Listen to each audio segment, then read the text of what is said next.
Hello dear student, कैसे हैं आप सब। आई होप सब अच्छे होंगे। सो बच्चों, आज हमारी हिस्ट्री की क्लास 6 का चैप्टर नंबर 5 स्टार्ट करते हैं। हमारे चैप्टर का नाम है बच्चों सिंधु घाटी की सभ्यता। तो बच्चों, सिंधु घाटी की सभ्यता के बारे में आज हम पढ़ेंगे और हम अच्छे से जानेंगे। ठीक है, आइए स्टार्ट करते हैं मेरे साथ।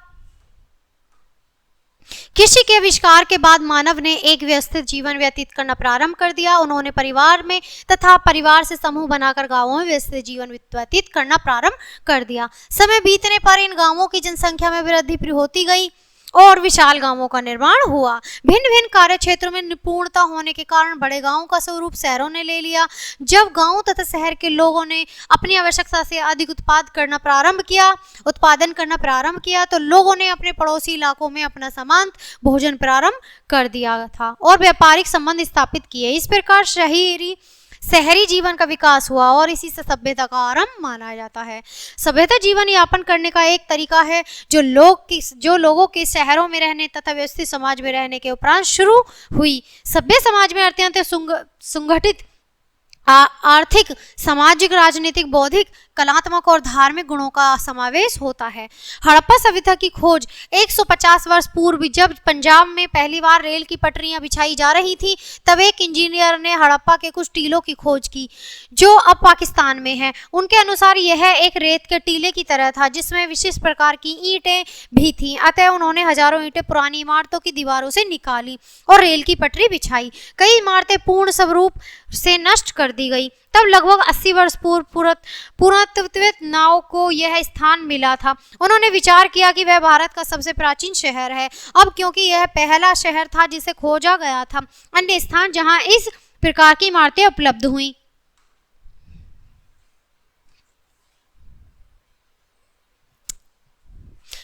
तो बच्चों, ये यहाँ पे देखो कितना अच्छा ये चित्र है। इसमें सभी चीज हड़प्पा की सभ्यता सारी चीजें दी गई हैं। झेलम नदी, चेनाब नदी, रावी नदी, हड़प्पा, रविगढ़, कालीबंगा, गेरीवाला, ठीक है, धोलावीरा, सुकोत्रा, लोथन, अरब सागर, ठीक है, ये सब कहाँ है, मोहनजोदड़ो, सब ये कहाँ है इस चित्र में देखो, ये सब क्या है, हड़प्पा की सभ्यता है। ठीक है, उसे हड़प्पा का नाम दे दिया गया था। ये शहर लगभग 4700 ईस्वी पूर्व विकसित हुए थे। इसे सिंधु घाटी सभ्यता भी कहते हैं क्योंकि सर्वप्रथम सिंधु नदी तथा उसकी सहायता नदियों के किनारे मैदानी इलाकों में ही इस घाटी के अवशेष प्राप्त हुए थे। हालांकि पुनर्वेत्ता इसे हड़प्पा की सभ्यता बोलते हैं। ऐसा इसलिए है क्योंकि पुनर्वेत्ता में एक मान्यता है कि जब किसी प्राचीन सभ्यता का संस्कृत का नाम लिया जाता है तो उसे एक आधुनिक स्थान के नाम से पुकारा जाता है बच्चों, जहां पर वह अब स्थित है। ठीक है, हड़प्पा सभ्यता का विस्तार अब पढ़ेंगे हम बच्चों। हड़प्पा सभ्यता का विस्तार। मोहनजोदड़ो पाकिस्तान के सिंध प्रांत में आधुनिक सकूर से 80 किलोमीटर दक्षिण पश्चिम में क्या है बच्चों, स्थित है, नगर है। ठीक है, मोहनजोदड़ो बच्चों यहाँ पर है, देखो इस चित्र में यहाँ दिया गया है। ठीक है, मोहनजोदड़ो सीधी भाषा का शब्द है जिसका अर्थ है मृतकों का टीला। इस स्थान को यूनेस्को ने विश्व की धरोहर माना था। अब पढ़ेंगे बच्चों यहाँ पर हड़प्पा तथा मोहनजोदड़ो की स्थिति। ठीक है, इस सभ्यता के दो मुख्य स्थान हड़प्पा तथा मोहनजोदड़ो हैं। हड़प्पा पश्चिमी पंजाब में रावी नदी के तट पर स्थित है। यह हड़प्पा सभ्यता का सर्वप्रथम नगर माना जाता है। इस सभ्यता के अवशेष 5 किलोमीटर क्षेत्र में फैले हुए हैं। हड़प्पा सभ्यता का विस्तार हड़प्पा, मोहनजोदड़ो, उत्तर पश्चिम सीमा प्रांत, पंजाब, सिंधुस्तान, अफगानिस्तान, सोराव, गुजरात, कश्मीर तथा गंगा की उत्तरी घाटी तक फैला हुआ है था। इस सभ्यता के प्रमुख केंद्र रोपड़, लोथल, रंगपुर, आलिमगढ़, मेरठ, कवेटा, पाकिस्तान आदि थे। इनमें से अधिकतर शहर 2 या 2 से अधिक भागों में विभाजित थे। पश्चिम दिशा का भाग अक्सर छोटा था, ऊंचा होता था। पुराणवेत्ताओं ने इसे नगर दुर्गा कहा है जहां पर शासक रहते थे। पूर्वी भाग अधिकतर बड़े थे परंतु नीचे बने हुए थे। इसे नीचा शहर भी कहा जाता था। इस भाग में साधारण मनुष्य रहते थे। अधिकतर हर भाग के चारों ओर पक्की ईंटों का घेरा होता था। ये ईंटें इतनी पक्की बनी थी कि हजारों वर्षों तक मजबूती से टिकी रही। हड़प्पा की दीवारें बच्चों, ये चित्र है, हड़प्पा की दीवारें इस तरह से होती थी। ठीक है, इस चित्र के जरिए आप अच्छे से समझेंगे। घर, नलियां व सड़कें। ठीक है, आइए अब घर व नलियां, सड़कें आदि अच्छे से पढ़ेंगे। ठीक है, साधारणतः इस समय में घर एवं मंजिल या 2 मंजिल के होते थे। अधिकतर घरों में अलग स्नान गृह थे तथा कुछ घरों में पानी की व्यवस्था के लिए कुएं भी थे। अधिकतर नगरों में रखी हुई नलियां थी, सीधी पंक्तियों में बनाई गई। प्रत्येक नाली का ढलान उपयुक्त था जिससे पानी स्वयं बाहर निकला जाए। अक्सर ये नालियां बाहर नालियों से सड़कों की नालियों की जुड़ी होती थी तथा छोटी नालियां बड़ी नाली से जुड़ती थी। सभी नालियां ढकी होने के कारण बीच बीच में निरीक्षण स्थानों पर द्वारा साफ की जाती थी। विशाल स्नान घर, कुछ शहरों में नगर दुर्गा के मुख्य इमारतें बनी थी। उदाहरण के लिए इन्हें मोहनजोदड़ो में एक बड़ा स्नान घर था। इसके किनारे समेट से ढकी ईंटों तथा तारकोल द्वारा, बच्चों ये है मोहनजोदड़ो विशाल स्नान घर जो होता है, ठीक है, जिससे इसमें पानी रुक सके। नीचे उतरने के लिए इसमें दोनों तरफ से सीढ़ियां बनाई थी और इसके चारों तरफ कमरे बनाए गए थे। पानी शायद कुएं से लिया जाता था तथा प्रयोग करने के लिए पश्चात नालियों द्वारा बाहर निकाल दिया जाता था। शायद कुछ महत्वपूर्ण लोग ही इस स्नान घर में मुख्य अवसरों पर स्नान करने आते थे। मोहनजोदड़ो अन्न और कठार तथा गोदाम, ठीक है। मोहनजोदड़ो की दूसरी महत्वपूर्ण इमारत अन्न कोठार है जिसे नगर दुर्ग में बनाया गया था। इसमें ईंटों से बने हुए 27 खाने थे जो एक दूसरे की हवादार खिड़कियों द्वारा काटते थे। इसमें गोलाकार ईंटों से निर्मित मंच बने थे जिन पर शायद अनाज के दाने निकले जाते होंगे। सभा भवन, विशाल स्नान घर के दूसरी ओर एक बड़ी इमारत बनी थी जिसमें शायद उच्च प्रशासनिक पदों पर कार्यरत लोगों के रहने का प्रबंध था। इसमें 33 वर्ग फुट का एक बरामदा था जिसमें 3 खुले बरामदे बने थे। अन्य महत्वपूर्ण इमारतें थी। सभा भवन, यह एक 80 वर्ग फुट का विशाल भवन था। हड़प्पा का विशाल अन्न कोठार, हड़प्पा के महत्वपूर्ण इमारतों के एक विशाल अन्न कोठार है। इसमें गोलाकार ईंटों से निर्मित मंच बने थे जिस पर शायद अनाज के दाने निकल जाते होंगे। इसमें 6 अन्न कोठार की 2 पंक्तियां थी। साधारण मनुष्य शायद निचले स्तंभों में बने हुए घरों में रहते थे। वहां बने हुए घर भिन्न भिन्न प्रकार के थे। दासों के लिए एक कमरे के मकान थे। अन्य घरों में 12 कमरे तथा एक बड़ा बरामदा था। बड़े घरों में अपने अलग कुएं तथा स्नान घर थे। घर में प्रवेश द्वार सरकरी गली में था जो मुख्य सड़कों पर समकोण द्वारा जुड़ी हुई थी। सड़क की ओर कोई खिड़की नहीं खुली थी। शहर में रहन सहन, अब बच्चों शहर में रहन सहन किस तरह से होगा वो भी देखते हैं। हड़प्पा शहर बहुत व्यस्त रहता था। शायद वहां के शासकों ने प्रमुख इमारतों का स्वरूप तैयार किया गया था। वे लोगों को दूर स्थानों पर धातु, बहुमूल्य पत्थर तथा अन्य आवश्यक वस्तुओं को लाने के लिए भेजते थे। वे अपने पास सोने, चांदी तथा मोती के बहुमूल्य आभूषण की भी सुरक्षित रखते थे। वे लेखक भी थे तथा मोहरों को बनाने में लोगों की सहायता भी करते थे। मोहरों का प्रयोग सामने से भरे थैलों या पैकेट पर किया जाता था जिसे एक स्थान से दूसरे स्थान पर भेजा जाता था। सामान को थैले में भरने के पश्चात बांधकर गीली मिट्टी का लेप थैलों की गांठ पर किया जाता था तथा इस पर मोहर लगा दी जाती थी। बच्चों, यदि मोहर बिना टूटे सामान पहुंच जाता तो समझा जाता कि सामान सुरक्षित है, ठीक है। इसके अतिरिक्त वे लोग अच्छे कारीगर भी थे। विभिन्न प्रकार की वस्तुएं अपने घरों का विशेष कारखानों में बनाते थे। टेराकोटा के कई खिलौने भी प्राप्त हुए। शायद बच्चे इन खिलौने से खेलते होंगे।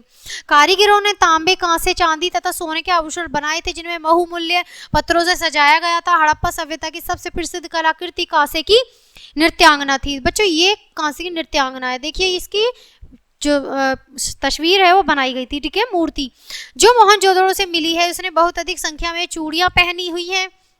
देखिए बच्चों, ये यहाँ तक चूड़ियां हैं, ठीक है। और औजारे, हथियारों, आभूषण तथा बर्तनों के बनाने के लिए कांसे तथा तांबे का प्रयोग किया जाता था। सोने तथा चांदी की प्रमुख आभूषण तथा बर्तन बनाने के लिए होता था, ठीक है।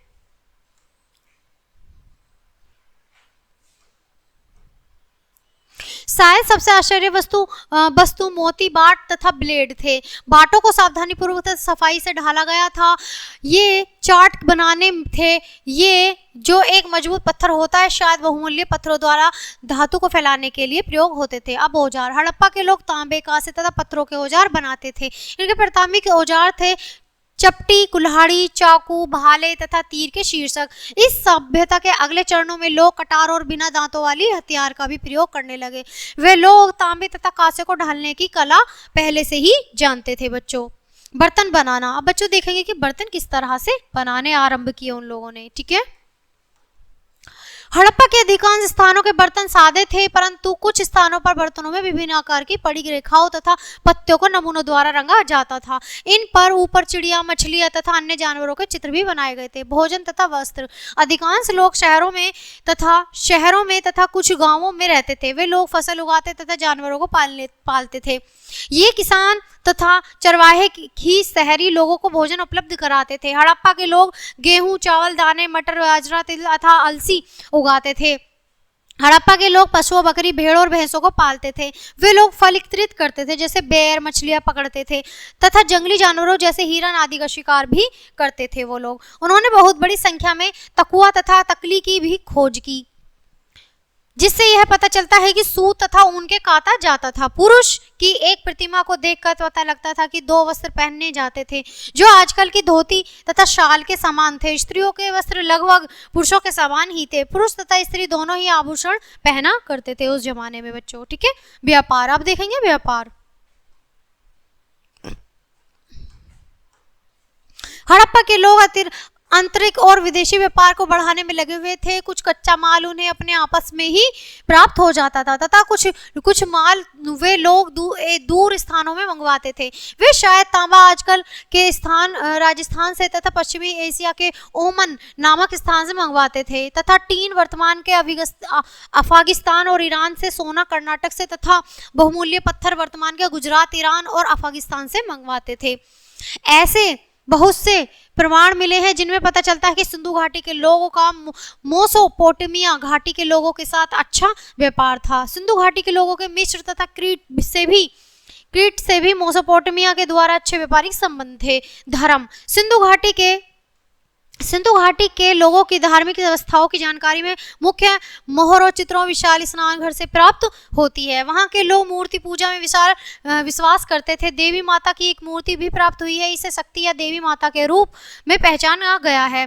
पुरुष देवता शिव, पशुपति की पूजा भी उन दिनों में बहुत प्रसिद्ध थी। शक्ति तथा शिव की पूजा के साथ साथ ये लोग कुछ पेड़, चिड़ियों और जानवरों की भी पूजा करते थे। मृतक के साथ दफनाए गए बर्तन, आभूषण, शीशे, दर्पण इत्यादि के द्वारा ज्ञात होता है कि सिंधु घाटी के लोग पूर्ण जन्म में भी विश्वास करते थे। हड़प्पा का पतन, हड़प्पा संस्कृति लगभग 1000 वर्षों तक अस्तित्व में रही। इसका पतन आर्यों के भारत में पदार्पण के साथ साथ लगभग 1500 ईस्वी पूर्व में हुआ। विद्वानों ने इसके पतन के कई कारण बताए। कुछ विद्वान बताते हैं कि शायद यह नदी सूख गई थी। कुछ लोगों का विश्वास है कि पेड़ पौधों के समाप्त होने के कारण ईंधन भी समाप्त हो गया था। ईंधन के समाप्त होने के कारण इन लोगों को ईंटों को पकाने में कठिनाइयां हो गई। इसके साथ ही पशुएं, भेड़ बकरी द्वारा सभी पौधे चढ़ लिए गए।